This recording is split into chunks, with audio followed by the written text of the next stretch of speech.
And of course, all eyes and ears will be on the Capitol Rotunda this morning as Trump delivers his inaugural address there. Historically, the speech sets the tone for the new administration.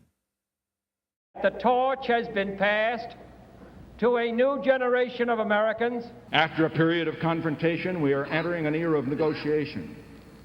Let all nations know that during this administration, our lines of communication will be open. We shall answer to God, to history, and to our conscience for the way in which we use these years. Ambition for a better life is now universal.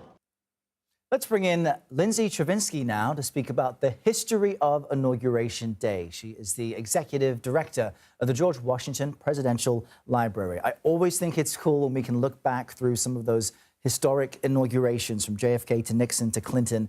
I want to get a sense from you on how presidential inaugural speeches actually match the policy that follows, and really how do they set the tone for a presidency?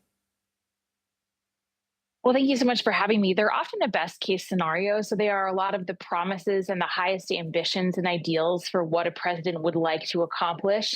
But just like campaign promises, the actual reality of what it means to govern regularly falls short of the things that were said during an inaugural address. And that's largely because there's this expectation of lofty rhetoric and inspiring words. And sometimes the reality of governing is a little bit more mundane.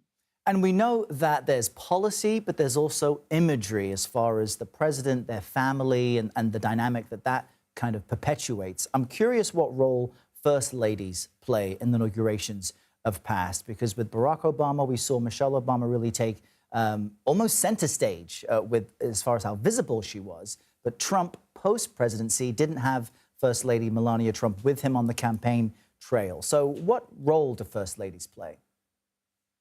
Well, the role of first ladies has really shifted over the course of American history. They have always been there, of course, usually either as partners or supporters, but often behind the scenes. In the early years of the American Republic, many of the first ladies were essential partners because they would host the social events at which most of the politicking would actually get done, where alliances were made, where appointments were made, where negotiations happened. In the 20th century, we've seen first ladies start to take on a more public role. And so they have carved out their own areas of influence, their own policy agendas. Eleanor Roosevelt, of course, is famous for this. I think one interesting note in terms of the inauguration, Helen Taft was the first lady to actually go to the Capitol and then go back to the White House with her husband.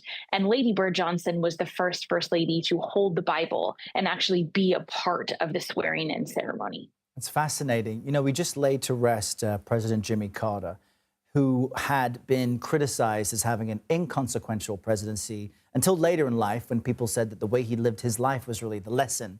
I'm wondering what past inaugural speeches hold significance in history but don't get the attention they deserve.